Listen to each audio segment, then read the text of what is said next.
नमस्कार दोस्तों, स्वागत है आपका अनुपमा एकेडमी में। इंडियन ईयर बुक की सीरीज में आज हम देखेंगे कि जो संसदीय समितियां हैं वह किस प्रकार से कार्य करती हैं, कौन सी प्रमुख संसदीय समितियां हैं, कितने प्रकार की संसदीय समितियां हैं, वह सब हम देखेंगे। परीक्षाओं में इस टॉपिक से रिलेटेड प्रश्न बार बार आपसे पूछे जाते हैं और हम इसको बहुत शॉर्ट वेज में समझना चाहेंगे कि दरअसल यह पूरी व्यवस्था क्या है और इसका उपयोग किस प्रकार से किया जाता है। तो मैं अनुपम तिवारी स्वागत करता हूं आपका अपने इस यूट्यूब चैनल पर। आइए समझते हैं इंडियन ईयर बुक के इस भाग को, जिसमें हम संसदीय समितियों के विषय में जानेंगे। तो जब हम संसद को देखते हैं तो इसके 3 भाग हमने देखे थे इससे पहले, जिसमें हमने लोकसभा, राज्यसभा और राष्ट्रपति को देखा था। अब इनकी सहायता के लिए संसदीय समितियां हमको मिलती है। इतना बेसिक सा कॉन्सेप्ट आप ध्यान रखिए कि लोकसभा में जो काम हो, राज्यसभा में जो काम हो और राष्ट्रपति से संबंधित जो काम हो, उनकी सहायता के लिए कुछ संसदीय समितियां हमको मिलती हैं। अगर हम इनको देखें तो 1983 से भारत में अस्थायी समितियों का प्रावधान है। एक प्रणाली विकसित की गई जिसके तहत कुछ संसदीय समितियां ऐसी बनाई जाएंगी जो अस्थायी रूप से काम करेंगी। आप एक तरह से समझिए कि यह संसद का बैक ऑफिस है। आप ऐसा समझ सकते हैं समझने के लिए कि जितनी भी रिपोर्टिंग का काम होगा, ऑडिट का काम होगा, वह सब इन समितियों के माध्यम से किया जाएगा। अलग व्यवस्थाएं भी आपको मिलेगी, जैसे कैग की व्यवस्था, संवैधानिक प्रावधान आपको अलग से भी मिलेंगे, लेकिन एक बेसिक रिपोर्टिंग का जो काम है वह इन संसदीय समितियों के द्वारा किया जाता है। तो पहले यह व्यवस्था जो थी यह टेम्परेरी थी, मतलब जब आवश्यकता होती थी तब समितियां नियुक्त की जाती थी। लेकिन 1983 से यह अस्थायी व्यवस्था बन गई और अब हम देख पाते हैं कि 20 ऐसी लगभग अस्थायी समितियां हमको दिखती हैं। अस्थायी समितियों के अतिरिक्त हम देखेंगे कि कुछ ऐसी संसदीय समितियां भी हमको मिलेंगी जो संयुक्त रूप से काम करेंगी। मतलब इनमें लोकसभा के लोग भी होंगे प्लस राज्यसभा के लोग भी होंगे, तो यह दोनों को रिपोर्ट करने का काम करेगी। तो इस तरह की समितियां भी हम देखते हैं, इनको कहा जाता है संयुक्त संसदीय समितियां। इन समितियों में हम देखें तो दोनों सदनों के सदस्य होंगे और संयुक्त चर्चा अथवा वित्तीय अनियमितताओं की जांच के लिए ऐसी समितियां हम देखते हैं। अब इनका प्रावधान कहाँ है संविधान में, तो हम देखेंगे कि अनुच्छेद 118 जो है वह यह प्रावधान करता है कि जो संसदीय समितियां हैं उनका नियमन और नियंत्रण कैसे हो। तो 118 के तहत संसदीय समितियों का प्रावधान है। समितियों के अगर हम प्रकार देखें तो एक तो हमको मिलेगी अस्थायी समितियां जो परमानेंट काम करती हैं। 20 अभी हमने देखा लगभग ऐसी बनी हुई है। तो यह प्रतिवर्ष या समय समय पर निर्वाचित या नियुक्त होंगी। इनका कार्य लगातार चलता रहेगा, इसलिए हम देखेंगे कि इनको अस्थायी समितियों के रूप में बनाया जाएगा। दूसरा हम देखेंगे तदर्थ समितियां, जिनको बनाया जाएगा किसी कार्य विशेष के लिए। आप इसको ऐसे समझिए, जैसे मान लेते हैं सरकार को कोई योजना लानी है और उस योजना से संबंधित सभी कामकाज उनको एक समिति के माध्यम से कार्यान्वित करवाना है, तो इस समिति को वह नियुक्त कर देंगे। आप देखिए कि कैसे इसका काम हो सकता है, इस पे अपनी रिपोर्टिंग दीजिए। समितियां क्या करेंगी, उस काम के लिए रिपोर्ट्स वगैरह तैयार करना है, जो भी काम करना है वह करके दे देंगी। तो जब इसका काम खत्म हो जाएगा तो ऐसी समितियों को समाप्त कर दिया जाता है, तो इनको कहेंगे तदर्थ समितियां। तो आप इनको याद रखिए, एक तो अस्थायी समितियां हैं, दूसरी टेम्परेरी समितियां हैं जिनको कहेंगे तदर्थ समितियां। तो आवश्यकता पड़ने पर इनकी नियुक्ति होगी और रिपोर्ट जब अपनी यह पेश कर देंगी तो उसके बाद यह समाप्त हो जाएंगी। अब हम देख लेते हैं अस्थायी समितियों को। तो लोकसभा में मुख्यतः हमको 3 समितियां मिलती हैं जिनसे प्रश्न बार बार पूछे जाते हैं। एक आपको मिलेगा प्राक्कलन समिति, जो सिर्फ लोकसभा से नियुक्त होगी, मतलब इसके जो सदस्य होंगे वह सिर्फ लोकसभा से नियुक्त होंगे। और दूसरी होगी आपका लोक लेखा समिति, तीसरी होगी सार्वजनिक उपक्रम संबंधी समिति। तो एक एक को हम देख लेते हैं। पहले है प्राक्कलन समिति, जिसको कहेंगे एस्टीमेट कमेटी। एस्टीमेट से आप अंदाजा लगा पाएंगे कि यह मुख्यतः क्या काम करती है। तो 1921 में इसको अस्थायी वित्तीय समिति के रूप में गठित किया गया और स्वतंत्रता के बाद जॉन मथाई की सिफारिश पर 1950 में पहली बार यह समिति गठित की गई। इसके 30 सदस्य होंगे और 30 कहां से होंगे, लोकसभा से। तो प्राक्कलन समिति में आप ध्यान रखिएगा कि इसके 30 सदस्य लोकसभा से होंगे। सभापति कौन होगा, सत्तारूढ़ दल का, मतलब जो पार्टी सत्ता में है।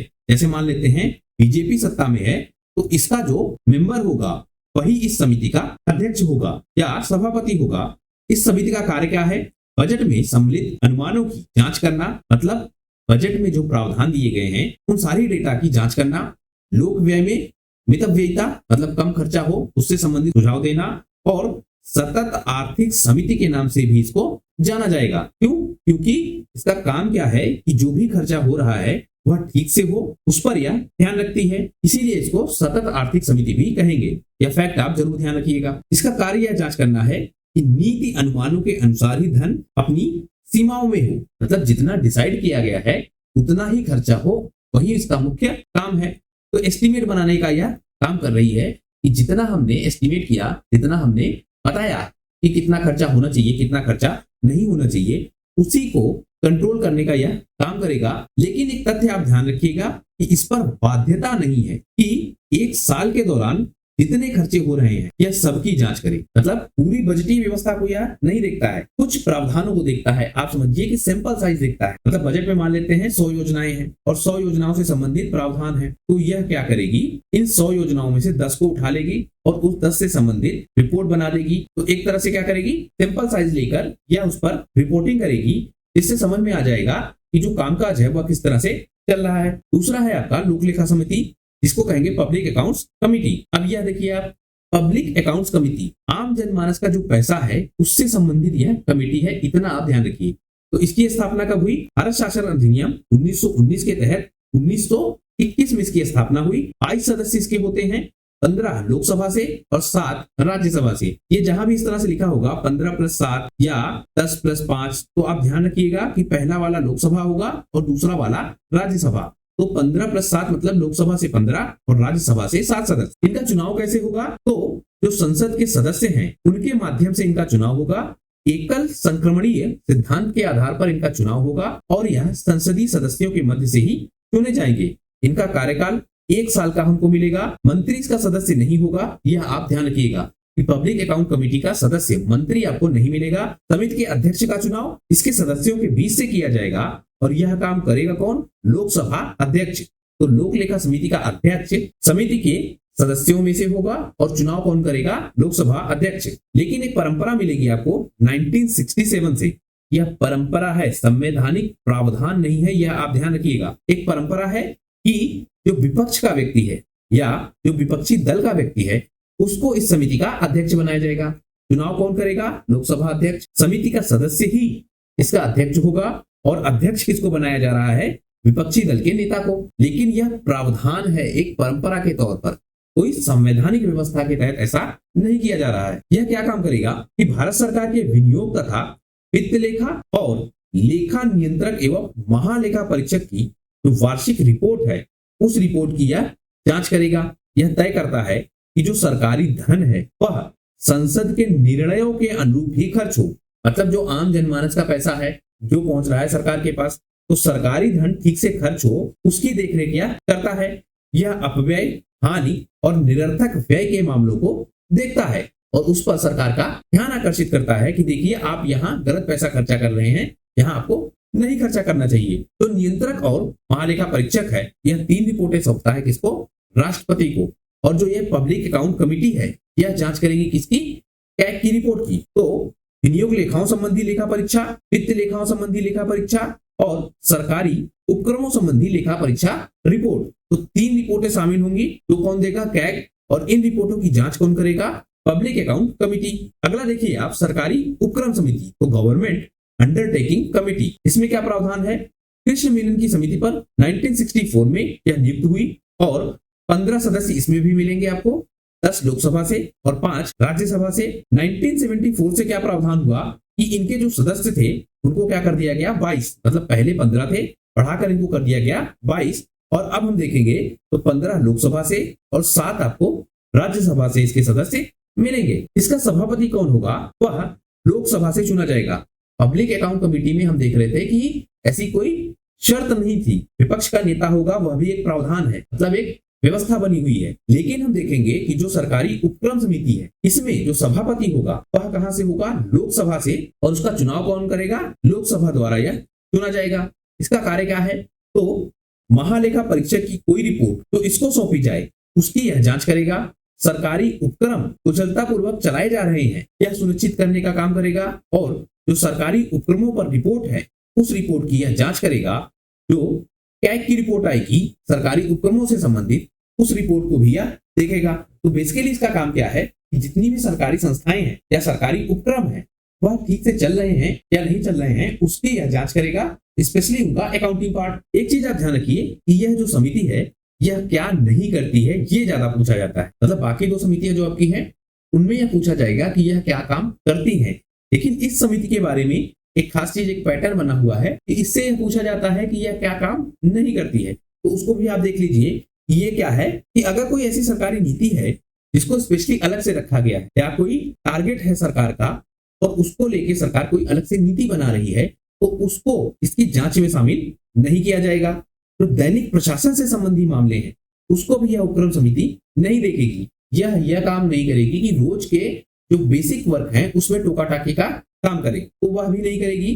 किसी विशेष सांविधिक जिसके तहत किसी विशेष सरकारी उपक्रम की स्थापना की गई हो, मान लेते हैं सरकार ने कोई उपक्रम लगाया और वह संबंधित किससे है, सुरक्षा से, और उसके लिए धन व्यय हो रहा है, तो सुरक्षा किसकी, देश की, तो देश की सुरक्षा से संबंधित कोई उपक्रम मान लीजिए सरकार ने लगा दिया। अब क्या सरकार का टारगेट है कि इसके तहत कुछ ऐसे उपकरण बनाने हैं जो देश हित के लिए आवश्यक हैं, पर इनकी इंफॉर्मेशन पब्लिकली किसी को नहीं दी जा सकती या इनकी इंफॉर्मेशन बहुत क्रूशियल है, तो उसको संभाल कर रखना है। तो सरकारी उपक्रम समिति अब इस उपक्रम की जांच नहीं करेगी। जैसे आपने सुना हो प्रोजेक्ट काली के बारे में, तो इस पे सरकार काम कर रही है। अब इस प्रोजेक्ट पर कितना पैसा खर्चा हो रहा है, इस पे एक्चुअली काम कैसे हो रहा है, यह सरकार संसद में नहीं बताना चाहती। क्यों? क्योंकि यह देश सुरक्षा का मामला है।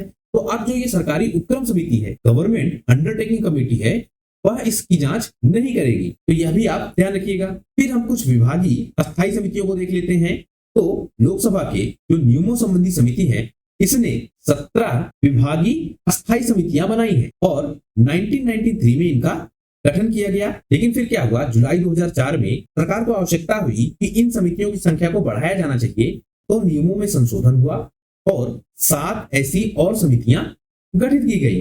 तो इस प्रकार से हम समझ पा रहे हैं कि अब कुल कितनी समितियां हैं, 24। तो विभागीय अस्थायी समितियों में हम देखें तो 24 समितियां हमको मिलती हैं। 8 इसमें राज्यसभा से, 16 इसमें लोकसभा से, और हर समिति में आप ध्यान रखेंगे कि 31 सदस्य होंगे, 21 लोकसभा से और 10 राज्यसभा से। तो जो विभागीय अस्थायी समितियां हैं टोटल यह 24 हैं, 8 राज्यसभा से हैं, 16 लोकसभा से हैं, 31 इसके सदस्य होते हैं, 21 लोकसभा से और 10 राज्यसभा से। इन समितियों के कार्य क्या हैं, जो अस्थायी समितियां हैं? तो भारत सरकार के जितने भी मंत्रालय हैं या जितने भी विभाग हैं, वह क्या करते हैं, अनुदानों की मांग करते हैं। हर विभाग अपनी डिमांड भेजता है सरकार को कि हमको इतनी धनराशि की आवश्यकता है अपने कामों को करने के लिए। तो ये समितियां उन पर विचार विमर्श करती हैं कि इतना धन दिया जाना चाहिए या नहीं दिया जाना चाहिए। तो एक तरह से जो डिमांड है उस डिमांड को ऑथेंटिकेट करने का यह काम करती हैं। दूसरे, जो लोकसभा का अध्यक्ष है और जो राज्यसभा का सभापति है, वह विधेयकों को जांच पड़ताल के लिए भेजता है। मान लेते हैं लोकसभा में कोई विधेयक पेश हुआ, सरकार ने कोई विधेयक पेश किया, या राज्यसभा में किसी सदस्य ने कोई विधेयक पेश किया। अब उस विधेयक में जो कैलकुलेशन का पार्ट है वह ठीक है कि नहीं है, उसकी जांच करने के लिए इनके पास भेजा जा सकता है। तो उसको भी चेक करने का काम यह करेंगे। जो मंत्रालयों की रिपोर्ट है, जो विभागों की रिपोर्ट है, उन सारी रिपोर्टों पर अपने विचार देना और अपनी रिपोर्ट उन पर प्रस्तुत करना। मान लेते हैं सरकार का कोई मंत्रालय है, रक्षा मंत्रालय है आप मान लीजिए, और रक्षा मंत्रालय की रिपोर्ट संसद में आई। अब उस रिपोर्ट पर जांच करने का काम और अपनी रिपोर्ट सबमिट करने का काम, मतलब जो इन्होंने जांच किया है उसकी रिपोर्ट सबमिट करने का काम यह करेंगी। तो एक तरह से जितने भी मंत्रालय हैं, जितने भी विभाग हैं, वह जो भी काम कर रहे हैं उनसे संबंधित ऑडिटिंग का जो काम है वह यह समितियां करती हैं। अगर संसद में कोई बिल पेश हो रहा है, उससे संबंधित जो दस्तावेज हैं उन पर विचार करना, और वह भी तब जब लोकसभा का अध्यक्ष या राज्यसभा का सभापति इन समितियों के पास उस दस्तावेज को भेजे। आप ध्यान रखिएगा, अपने आप से यह जांच नहीं करेंगी। जब लोकसभा का अध्यक्ष या राज्यसभा का सभापति इनके पास भेजेगा ऑडिट के लिए, तब यह उसकी जांच करेंगी और सरकार को रिपोर्ट सौंपेंगी। इसीलिए आप कई बार देखते हैं कि संसद में यह हंगामा होता है कि इस रिपोर्ट को या इसके डेटा को अस्थायी समिति के पास भेजा जाए, वह जांच कर अपनी रिपोर्ट दे और तब उसको सदन के सारे सदस्य सही मानेंगे। तो यह चर्चा आप बार बार देखते होंगे संसद में। तो यह प्रावधान है समितियों से संबंधित। विभागीय अस्थायी समितियों में अगर हम देखें तो जांच समिति, समीक्षा समिति, सदन के दैनिक कार्यों से संबंधित समिति, अनुसूचित जातियों और अनुसूचित जनजातियों के कल्याण से संबंधित समिति, सदस्यों को सुविधा प्रदान करने संबंधी समिति, संसद सदस्यों के वेतन भत्तों संबंधी संयुक्त समिति, लाभ के पदों संबंधी संयुक्त समिति, पुस्तकालय समिति, आचार संहिता समिति, यह सारी समितियां आपको मिलती हैं। जांच समितियां क्या करेंगी, जांच का काम करेंगी। तो जितने भी विधेयक हैं, जनहित संबंधी मामले हैं और याचिकाएं हैं उन पर यह जांच का काम करेंगी और अपनी रिपोर्ट सौंपेंगी। विशेषाधिकार समिति या अध्यक्ष सभापति द्वारा भेजे गए विशेषाधिकार के किसी भी मामले की यह जांच करेंगी। समीक्षा समितियां क्या करेगी? अब यह समझिए आप, यह कैटेगरी है समितियों की। जांच समितियों की एक कैटेगरी होगी, उसमें 4-6 समितियां होंगी। समीक्षा समितियों की एक कैटेगरी होगी, उसमें 4-6 समितियां होंगी। तो इस तरह से आप इनको समझिए। जैसे याचिका समिति है, यह पार्ट है इसका जांच समिति का, जो विधेयकों को और जनहित संबंधी मामलों पर याचिकाओं की जांच करेगी। इसी तरह से विशेषाधिकार समिति है, यह क्या करेगी? जो संसद के सदस्य हैं उनके विशेषाधिकारों से संबंधित चीजों की जांच करेगी। तो अब हम देखें समीक्षा समितियों को, तो यह क्या काम करेंगी? समीक्षा का काम करेंगी। तो जो सरकारी आश्वासनों संबंधी समिति है, यह क्या करेगी? मंत्रियों द्वारा सदन में दिए गए आश्वासनों, वादों एवं संकल्पों आदि पर उनके कार्यान्वित होने पर नजर रखेगी। मतलब किसी संसद के सदस्य ने या मंत्री ने सदन में यह बताया कि यह काम चल रहा है, इस तरह से चल रहा है, हम किस रूपरेखा में काम कर रहे हैं, वह सारा विवरण देगा। तो अब यह समीक्षा समिति क्या करेगी?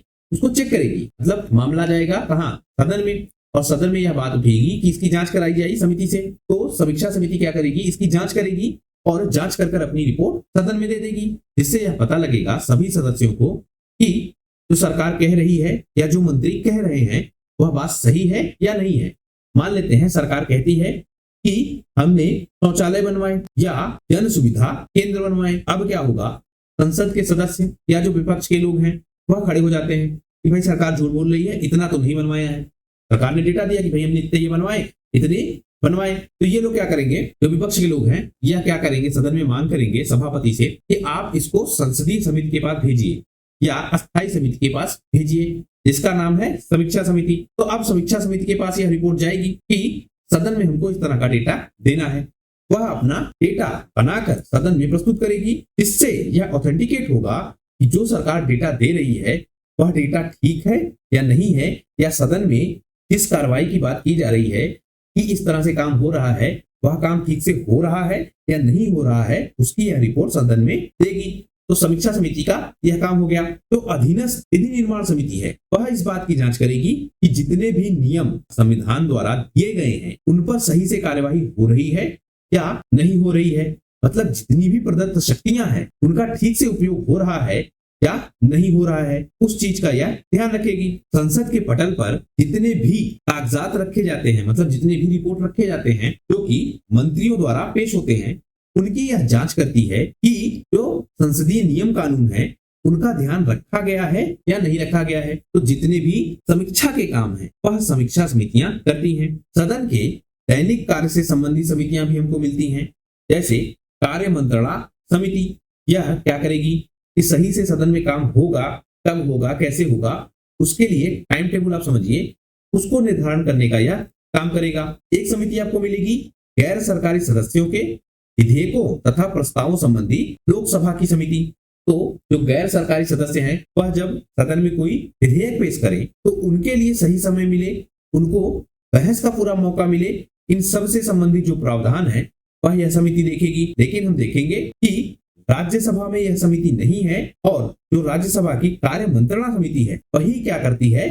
जो गैर सरकारी विधेयक हैं उनके विषय में देखरेख करती है। तो जो काम कार्य मंत्रणा समिति करती है लोकसभा में, उस काम को राज्यसभा में कार्य मंत्रणा समिति करेगी।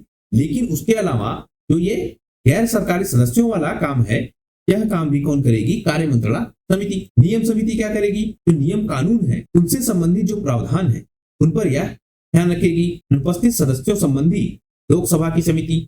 तो जो सदस्य छुट्टी वगैरह ले रहे हैं वह किस प्रकार से ले रहे हैं, और जो 60 दिनों वाला प्रोविजन था उसकी रिपोर्ट कौन देगा सदन को, वह सारा काम यह समिति करेगी।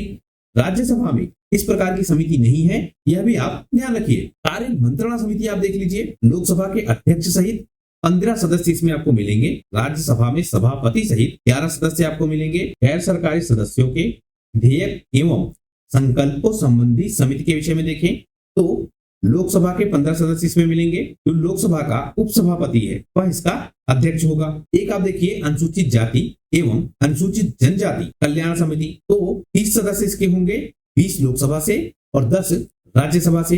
यह ध्यान रखेगी कि जो अनुसूचित जाति और अनुसूचित जनजाति से संबंधित संवैधानिक प्रावधान है, मतलब जो कॉन्स्टिट्यूशन में उनको संरक्षण दिया गया है वह ठीक से लागू हो रहा है या नहीं हो रहा है, उसको यह देखेगी। अगला है सदस्यों को सुविधा प्रदान करने संबंधी समितियां। तो जो सदन के सदस्य हैं उनको ठीक से सुविधाएं मिल रही हैं या नहीं मिल रही हैं, उनके कामकाज को यह देखेगी। तो इसमें सामान्य प्रयोजन संबंधी समिति तो ऐसे किसी भी मामले को देखेगी जो किसी अन्य संसदीय समिति के अधिकार क्षेत्र में नहीं है। दूसरा आवास समिति, तो जो सदस्य हैं संसद के उनको ठीक से आवास मिल रहा है और जो अन्य सुविधाएं हैं वह किस प्रकार की हैं उस पर यह काम करती है। संसद के सदस्यों के वेतन और भत्तों संबंधी संयुक्त समिति, तो इसको हम अगर देखें तो संसद के सदस्यों के वेतन भत्ते एवं पेंशन अधिनियम 1954 उसके तहत इसको गठित किया गया है। जो सदस्यों के वेतन हैं, भत्ते हैं, पेंशन हैं, उनको मिलने वाली चिकित्सा सुविधा है, आवास के खर्चे हैं, टेलीफोन के खर्चे हैं, आग से संबंधित सुविधाएं हैं, उन सबका यह देख रेख करती है। लाभ के पदों संबंधी संयुक्त समिति क्या करेगी? केंद्र, राज्य तथा केंद्र शासित प्रदेशों द्वारा नियुक्त समितियों एवं अन्य निकायों की संरचना तथा स्वरूप की जांच करती है और यह सिफारिश भी करेगी कि ऐसे कौन कौन से पद हों जिसके साथ संसद को आसानी से चलाया जा सकता है। महिला सशक्तिकरण, जाहिर सी बात है महिला सशक्तिकरण के लिए काम करेगी। 19 अप्रैल 1957 में इसकी स्थापना हुई।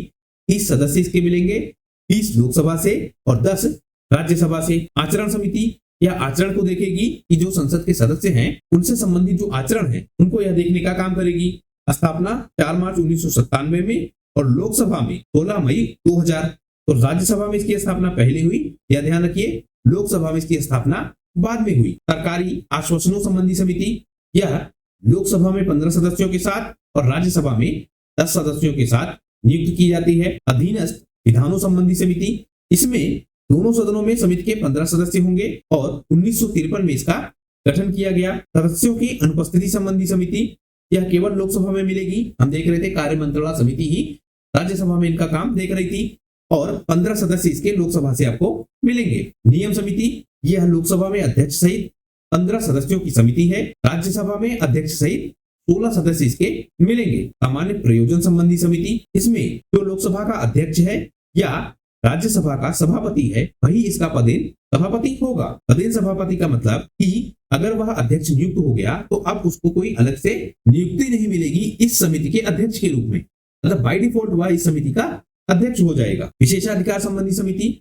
इसमें हम 15 सदस्य देखते हैं लोकसभा में और राज्यसभा में हम देखेंगे तो 10 सदस्यों के साथ यह समिति बनाई जाएगी। सदस्यों के वेतन भत्तों संबंधी संयुक्त समिति, जिसमें 15 सदस्य होंगे, 10 लोकसभा से और 5 राज्यसभा से। आवास समिति, इसमें लोकसभा के 12 सदस्य होते हैं, दोनों सदनों में आवास समिति होती है। याचिका समिति, लोकसभा में 15 सदस्य और राज्यसभा में 10 सदस्य इसमें शामिल होंगे। पुस्तकालय समिति, इसमें 9 सदस्य होंगे, 6 लोकसभा से और 3 राज्यसभा से। सारी समितियां इंपॉर्टेंट नहीं है, पहले की जो 3 बताई वह बहुत इंपॉर्टेंट है और कुछ अलग प्रावधान है, जैसे जो मंत्रणा समिति है आपकी राज्यसभा में जिसको अलग से काम दिया गया है उसको आप ध्यान रखिएगा।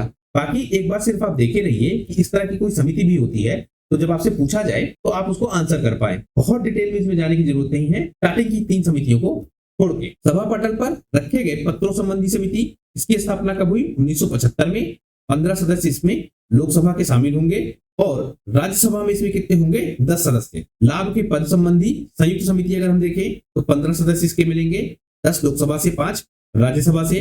परामर्शदात्री समिति अगर हम देखें तो यह सभी मंत्रालयों में या किसी भी मंत्रालय में हमको मिल सकती है और जो उस मंत्रालय का अध्यक्ष होगा या जो मंत्री होगा वही क्या होगा? अध्यक्ष के रूप में काम करेगा। तो मान लेते हैं कि गृह मंत्रालय की परामर्शदात्री समिति है तो जो गृह मंत्री हैं वही इसके अध्यक्ष होंगे। तदर्थ समितियां हम देख लेते हैं। हमने जैसे समझा कि आवश्यकता पड़ने पर इनकी नियुक्ति की जाएगी और या जो अध्यक्ष या सभापति हैं उनको अपनी रिपोर्ट सौंपेंगे जिस काम के लिए इनको नियुक्त किया गया था। जैसे संसदीय परिसर में खाद्य प्रबंधन समिति बनाई गई, संसदीय परिसर में सुरक्षा पर समिति बनाई जाए, संसदीय स्थानीय क्षेत्र विकास योजना पर समिति बनाई जाए, तो यह लोग अपनी रिपोर्ट सबमिट करेंगे लोकसभा के अध्यक्ष को और राज्यसभा में सभापति को। विशेष विधेयकों पर विचार करने एवं रिपोर्ट देने के लिए नियुक्त प्रवर एवं संयुक्त समितियां हम देखते हैं। तो बेसिकली इनका काम क्या है कि किसी विशेष मामले पर जब रिपोर्ट लेनी हो तो उनके लिए उनकी नियुक्ति की जाती है।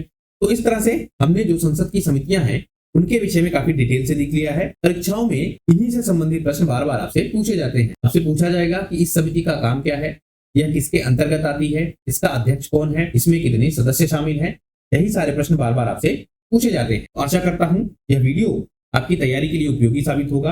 अगर वीडियो पसंद आया है तो प्लीज शेयर कीजिए अपने दोस्तों के साथ, सब्सक्राइब कीजिए इस चैनल को। आपका हमसे जुड़ने के लिए बहुत बहुत धन्यवाद। आपका दिन शुभ हो।